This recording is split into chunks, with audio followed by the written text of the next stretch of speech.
remember my really good friend, my ace boon coon, she used to hear me tell stories. And she would be like, and she revealed this later. She was like, I would say to myself, nah, she must be leaving something out. There's no way this could have happened this way. Right. She must be leaving something out. Until I got kicked out that Emmys party. What'd you do to get kicked out the Emmys party? Damn, we can't take you nowhere. What'd you do? I go to a lot of places because I'm lovable and people like me and I'm delightful. I am delightful. What did you do? I arrived. Okay, you arrived. Okay, you're inside. No. So here's how it went. So because Hollywood is just so inundated with whiteness, there was this conglomeration of folks that came together to say, you know what, we're going to have a Black Emmys party. Because, have you been to the Emmys parties? I've never been to an Emmys party. So, they're just, they're just very blah. Like, it's just a bunch of people sitting around like, am I right? Yeah. Am I right? Oh, my God. Kirsten. Like, that's the vibe. Yeah. But, when we party, we want to have a little bit more fun to it. Call D nice. So... What up, Derek? So, in 2018 was the first one where they had a Black Emmys party. Mm-hmm. So basically, it's like everybody who done been to all them other parties. Come in this one. Yes. And I went to that party with Jill Scott. And one of the people that planned that party was Issa Rae's publicist, Vanessa Anderson. So she was one of the planners of the party. But there's a bunch of people involved in planning this party. Correct. So I show up with Jill and Jill's manager was like, hey, can we, and I remember hearing Vanessa go like, oh, come on, Amanda. Mind you, I'm like, I don't know what I'm doing wrong right here. Right. Like I'm just standing with Jill Scott. Right. But nonetheless, we came to the party. We had a great time. So, and I said to Issa, like, I don't know what's going on with your publicist, but like she got something wrong. She got a problem with me. And she was like, that's between y'all. Okay. I said, well, it's not really between y'all because I don't have a problem with her. Right. But she seems to have a problem with me. And she was like, that's none of my business. Okay. So now next year is 2019. And it was interesting because in 2018, it was packed like a dick in front of that place. In 2019, there was like nobody there. But I was at the HBO party and every Black person I saw, I would tell them, make sure you go to the Black Emmys party because I am about creating community and I want us to be together. Right. So I pull up with my homegirl, Kathia, and Kendrick Sampson, who's on Insecure. You know the show where I don't have any friends? Yeah. So I pull up with Kendrick Sampson. So we get to the door, and I learned later that she just is white passing, but this is a Mexican girl, but like she looked like a white girl. Mm-hmm. Okay? So she at the door for the Emmys. For what kind of party? Emmys Black Party. There you go. So she tells us, you can go in, you can't go in. Now I think she's talking to my friend because my friend is a realtor. Right. And she says, no, you can't go in. And I said, well, why can't I go in? She says, you're just on the list to not be able to go in. Now, I had also been invited to this party directly by Jesse Williams. Right. So Jesse Williams had texted me and said, please come to the Black Emmys party. Right. Okay. So I'm like, all right, I'm gonna come to the Black Emmys party. Yeah, of course. Like that's what I am about. So I come to the party and I'm like, okay, why am I not being let in? Kendrick says, I'm gonna go look. I'm gonna go look around and see why you're not being let in. Mm-hmm. Well, baby, I'm not standing outside no party. Right. So I head out. But then I'm stopped by this brother, Joey Harris, who works with Janet Jackson. Joey's like one of these people who's just always, his disposition is just always like glowing. It's kind of like Jordan. Right. So he's like, where you going? I'm like, oh, they said they won't let me in the party. He's like, absolutely not. Come on back. We gonna get you in this party. Okay. So we come back.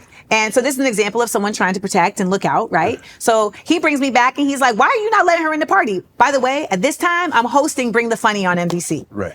There is a billboard the size of a hotel 2 blocks away with me and my co-stars on the show, Chrissy Teigen, Jeff Foxworthy, and Kenan Thompson. And can I just put a pin in this really quick to give them their props?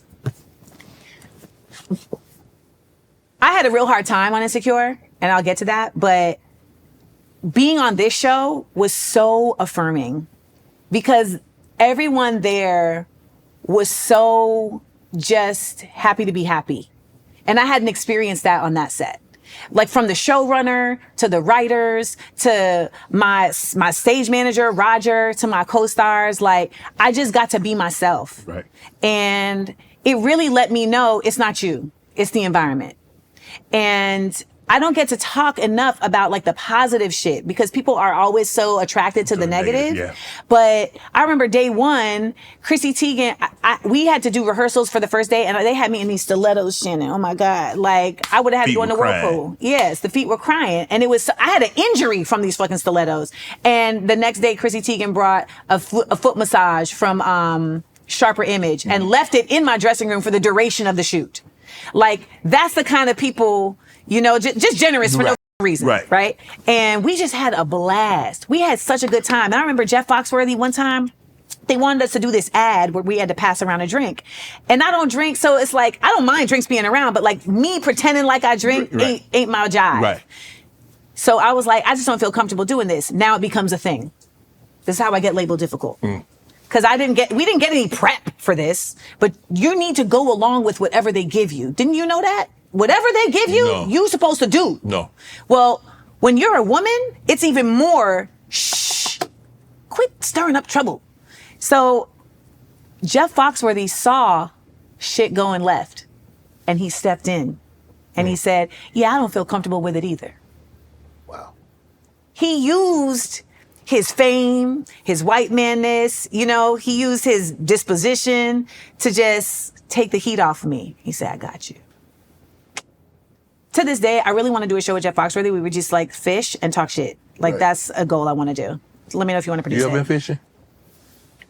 I've been present while someone is fishing, but I have not been given a rod. So you hadn't had a rod or a pole in your hand? So but I have dated men from the South. I have been present and had crappie cooked for me, yes. Oh, okay. So. Yes. So I think you'd be more of a shore fisherman, you know, on the land.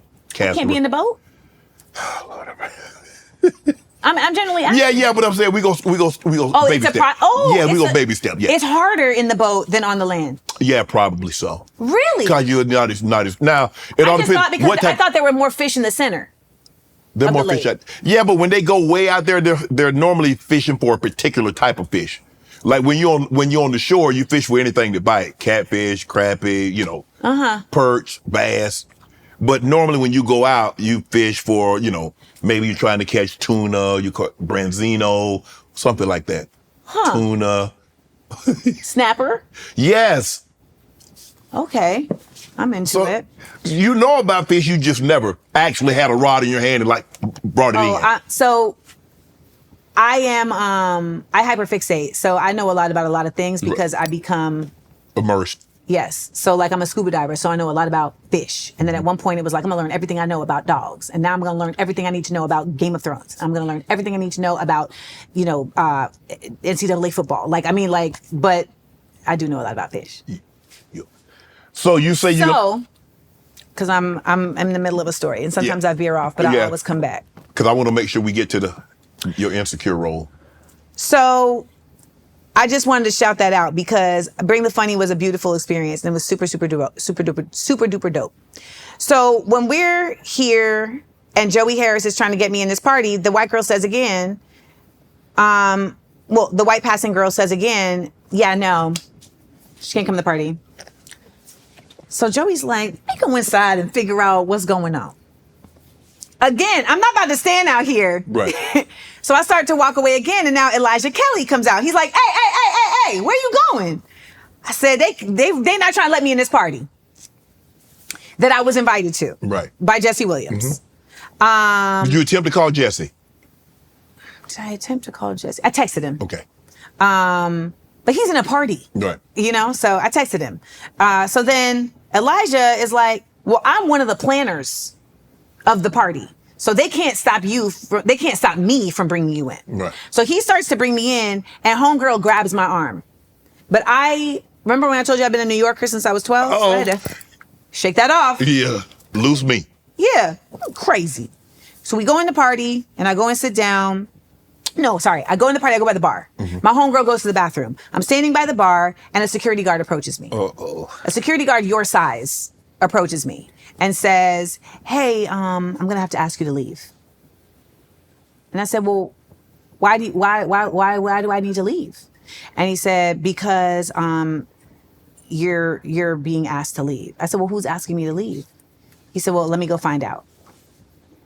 Well, why he? Well, I mean, you came and say they're asking you to leave, and you don't know who's asking me to leave. You got to go find out. He was given an order. Yeah. So now he comes back, and he says, Vanessa Anderson is asking you to leave. I said, well, you need to find Vanessa and have her come tell me herself. Is that Issa Rae's publicist? Yes.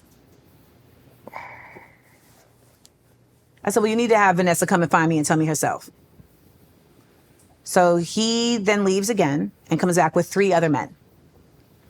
And one of the men now is a brother, and he's walking towards me cursing.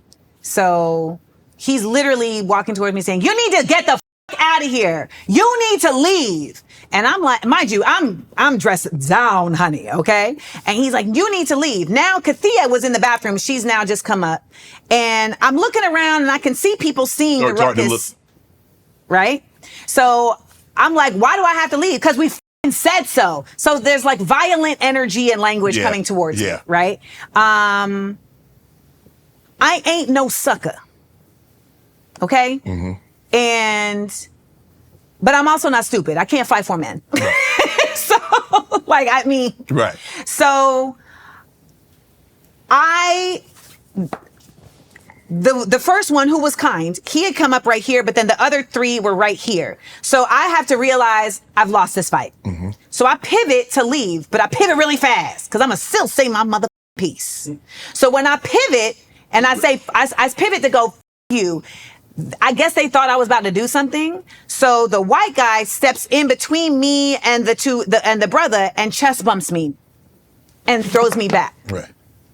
So now this is an assault because I hadn't raised my hand to do anything to anybody. So luckily I'm nimble in a heel. So but now it's like, now I've been assaulted. So your natural response. So I'm about to go Super Saiyan on these motherfuckers. It's Goku over here. I'm like, Yeah. And I hear in one ear, I hear the security guard saying, please, Amanda, don't do it. And it feels like, please, Miss Celia, don't do it. Don't be like me, Miss Celia. Don't be like Miss Sophia. And then in the other ear, I have my homegirl who's from the Bronx like, what the is going on? This is some bullshit. And all I'm hearing is beep. But I look around and I see nobody coming to my aid. All these agents and people that I see around. Now, none of them are Insecure. None of them are the actors from Insecure. But there's people whose faces I still remember. And they will not get a hug in a party either. I just refused somebody a hug the other day for this. And I realized, like, you got to go. So we walk outside and the security guard says to me, I'm so sorry. Like, I'm just doing my job. And I said, I feel you, but you have to ask yourself, is it worth doing a job that makes you go against your moral compass? And he was like, dang. So I hope he left that job because he could tell that he was mixed up in some bullshit. So we're in a back alley, like waiting for a car, and I'm crying because this feels like, I've been humiliated and I didn't do nothing. And that was the night that me and my homegirl became that became my sister, because she was like, when you would tell me that shit would happen to you, I would think she must be keeping something out. Right. But I literally just watched you do nothing. You literally just came somewhere you were invited. Right. And even though you tried to leave, multiple people said, no, you belong here. Multiple people. Another person on this team said, you belong here, so I'm bringing you in here. And then when I tell the story on my Instagram and on my podcast, it ends up getting turned into this whole other thing of you don't belong here. Amanda Seales doesn't belong here. And that's the thing, that's a narrative that has come about. Like, that's been perpetuated. Yes, I don't belong in these places. And what ended up happening 2 days later is that I got a call from Issa. And she called me and said, hey, I heard what happened this weekend. I just want you to know I have nothing to do with it. Would you be willing to talk to Vanessa? No, I tried to talk to Vanessa at the party. She 2 days too late.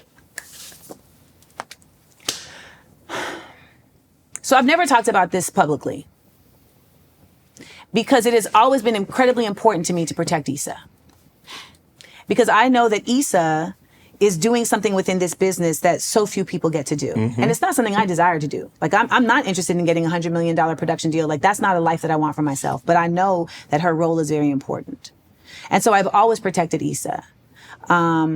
However, there's just been enough instances at this point where I should have been protected by Issa and I wasn't. And one of my biggest problems that we have discussed several times in this interview is that I think people are going to show up for me the way I show up for them.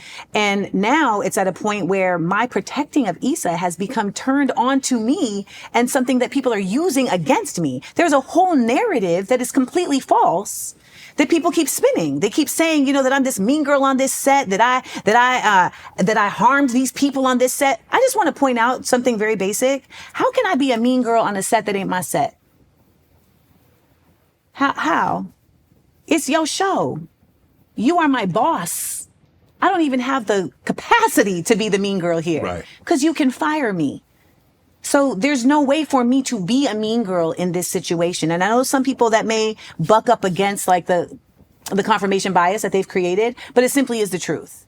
When I got to that show, I had a show on Issa's website on YouTube. I had my show Get Your Life. And when it came out on her YouTube, unfortunately, the press picked it up as Issa Rae's new show. Right. But she didn't do anything except put it on her site. Like, right. I put all my money into it. I wrote it. I starred in it, etc. And so I said, hey, would you mind, tweeting to correct this? And she just wouldn't. She wouldn't promote any of the shows, and I just felt like that was unfortunate, but it didn't change my view of her character. Like, it just let me know, like, okay, this is how she do business. But in that time, her publicist was interacting with me and was from just day one, just so acerbic, like just vitrolic for no reason, to the point where Issa's business manager had to say to the publicist, like, can you please try and be kinder to Amanda? She's like a talent on our channel. You have no reason why she would treat you, behave? So, Issa says, would you talk to Vanessa? No. I said, sure. You know why? Why? Who's my boss? Who's my boss in this situation? Well, Issa's the boss. And where do I have to go back to work? Insecure. So what's the game you talked about? You had to play the game. But hold on. But there was a situation earlier, Amanda, where she said, that ain't my business. Y'all need to handle that. Now she wants you to talk to her. You're good at math. You good at math, Sharpe. Shannon Sharpe. I'm just saying, because you like... You can't spell Sharpton without Sharpe now. Man, so, okay, you have... So I take the call. You should have said, I want to meet face to face. I want to look a woman. I like to look a person in the eye. My feelings were hurt. My feelings were hurt. I just got assaulted in a party for Black people in Hollywood. Mm-hmm. And I've been in Hollywood longer than majority of the people in this fucking party. Right. My feelings are hurt. Okay, you take the call. Hello? Hi, Amanda. This is Vanessa. I just want you to know that, so none of this has anything to do with Issa. That's the first thing she says. None of this has anything to do with Issa. So I just want you to know that. But I do want you to understand that it was me who kicked you out the party. Okay. So I just want you to know that the reason I kicked you out the party is because I don't like you. Okay. Well, that's all I need to know. There's nothing else for us to talk about. And I hang up. She calls me back immediately. Why'd you hang up? I said, because there's nothing else for us to talk about. She says, don't you want to know why I don't like you? No, not actually. Actually, I don't. No, I don't, because it's none of my business. I've never done anything to you. And for you to put me in harm's way off of literally nothing means that I don't need to talk to you about why you don't like me. You need to talk to your therapist about why you don't like me. And I hung up the phone. She called back? No, she called around. She starts a smear campaign. Oh. So this whole time, your boss, and I don't do the gossip thing. So have you ever had a conversation with Issa about this situation, about her publicist? You're saying since this situation?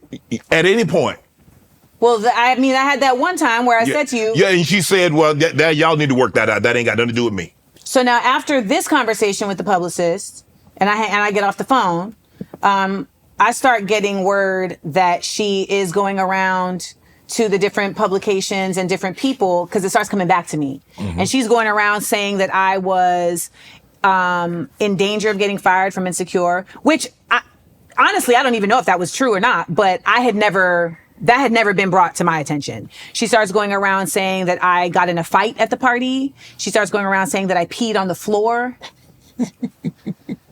at the party. What are you, a puppy? I mean, I got to move it to the side. Like, what are we talking about? So let me ask you this. So, well, now, I feel like I'm going to answer your question. Okay. So Issa then calls me again and says, hey, I just want to know if this is going to be a problem on set. Because now this is going on for 2 weeks. Mm-hmm.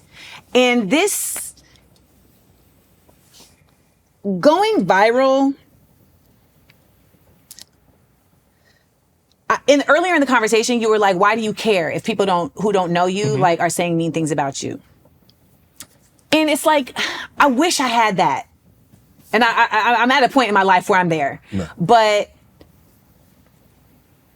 it's really up when the pylon happens and it has nothing to do with reality. Like, I don't even mind a pylon if it's something I really did. Right. This situation, I'm like, how am I the villain in this situation? Well, you shouldn't have gone to her party because it was her party. Well, it's not just her party. There's several people at the party. It's not like I crashed her baby shower. Right. But also I'm looking at Issa because it's like, this is your responsibility. We are both your employees. Mm-hmm. And this is a part of leadership. This is the important part of leadership. And that's what makes leadership so annoying, is you got to manage people. Yes, you do.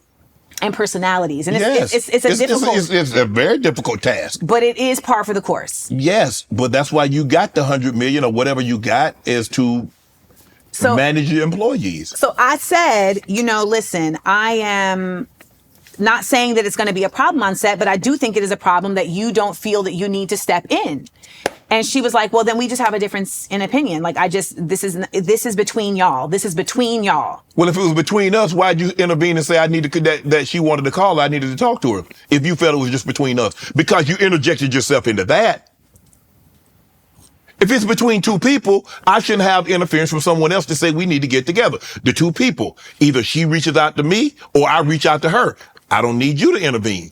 But you felt the need to intervene in that, but now you don't feel the intervention to go any further. Oh, sorry. So I'm also promoting my book. Right. So this hits me because now the press is canceling. So this is now affecting me professionally. And I didn't do shit. Right. And I don't like you, in my opinion, is not a sufficient reason to sick 4 security guards on me and remove me from a black space. Right. Which also begs the question, what the is a black space? Because we like to claim that they're safe spaces, mm-hmm. and, that they're for us. But at this point, black spaces are it's just black faces. Right. And that even is, something to do with this pressure that I've been going through. But to stay on course. So now we have to go back to shooting. Uncomfortable. I'm uncomfortable. And I ain't even on set.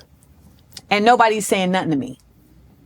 Everybody knows, because at this time, it's just the women shooting. Everybody knows what's going on. They don't say nothing to me. And that's just fucking mean. It's mean. They don't say nothing to me. And let me tell you, from the beginning, I've been trying with these ladies. Because I want to make community everywhere I go. I done invited them to my house. They didn't come. I brought them gifts. They said thanks. I tried to plan a retreat. They said we don't want to go. I created our group chat for the show. I created game nights for the show. Nobody participated. I mean, eventually, but reluctantly. But I'm trying to do this, because I think that this is. It's like when I walked in and I was like, I feel like it's my role to make you feel comfortable. Like, I feel like that's my way of getting around this stigma that people like to put on me that ain't got shit to do with how I really exist. Okay. And